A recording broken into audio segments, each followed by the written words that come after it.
Next, diligence. Ooh, nobody's going to amen this one. Okay, the Bible teaches that work is biblical. The Bible teaches that we work to rest rather than rest to work. So you understand honor, you start building stewardship, then you understand work. God says, you do your work in 6 days. Work came before the Sabbath. Did you know that? Many of us, we want to rest before we work. That's not what the Bible teaches us. Like many of us, we think that we're to live from vacation to vacation. That's not what the Bible teaches us. The Bible teaches us that we're to work 6 days. You know what the work week was in Bible times? 6 days a week from sun up to sundown. Some of us, we're just so overwhelmed. Gosh, we get to go home and pick up our kids at school at 3. We get to kind of decide whatever. We get to work from home in our pajamas.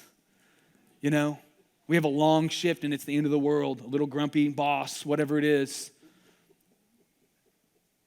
You know what will happen if you give it everything you've got, work as unto the Lord for 6 days a week?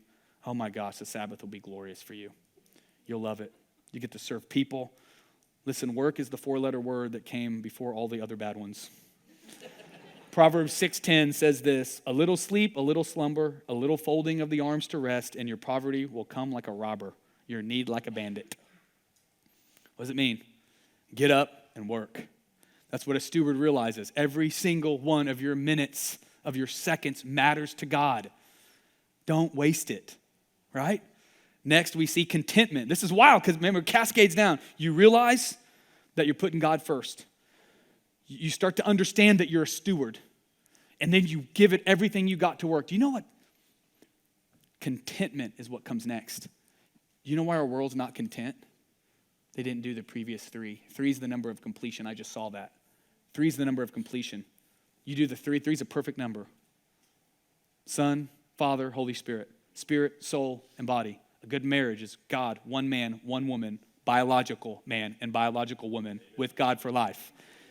What, right? You know why marriages fail? They don't put God first. That's why. Right? What is that? What you get the benefit after you do it, right? So contentment is this thing that literally it teaches us. So the Bible teaches us that we should be content with what we have rather than constantly striving for more.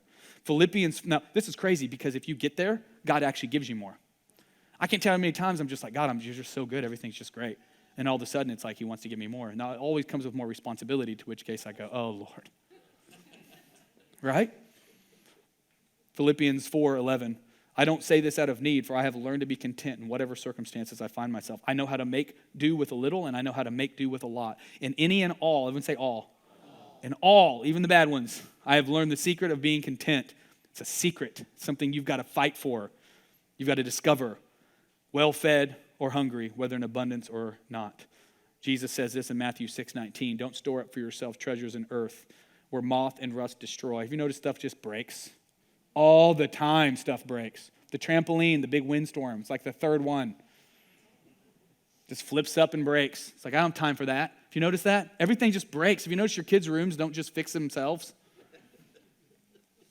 Right? The Lord's saying, don't put your hope in that.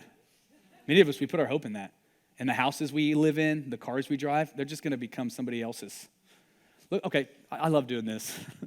Take a deep breath in. Take a deep breath out. I want you to think about all the things in this world, all the things that you have, all the things that you want one day, all the aspirations you have in this earth and for this and, the goals. I want you to look around your world, all of its splendor. Now look at me. None of that will be yours one day. We come into this world with nothing, and we leave, if we're smart, with something not of this world that's way better. I've been around a lot of deathbeds, and never once have I had anybody look up to me, both righteous and wicked, look at me and say, man, I just wish I had more stuff. I just wish I had one more room in my house. Wish I had achieved, gotten that. I'm not against things. I like things. I like shoes, you might have noticed. Okay, but shoes don't own me. You can ask my wife, I give them away all the time. I mean crap to me. She can't stand it. She's a little different than I am. She's like, she has less stuff, but it means more to her. I have more stuff and it means less, right? But the truth is, none of this is going to be yours one day. And if you attach your heart to it, it won't sustain. And you'll wonder why you hit the goal, you got the promotion, and there's still no meaning. What is that? Well, that stuff doesn't give meaning. All right. Y'all all right?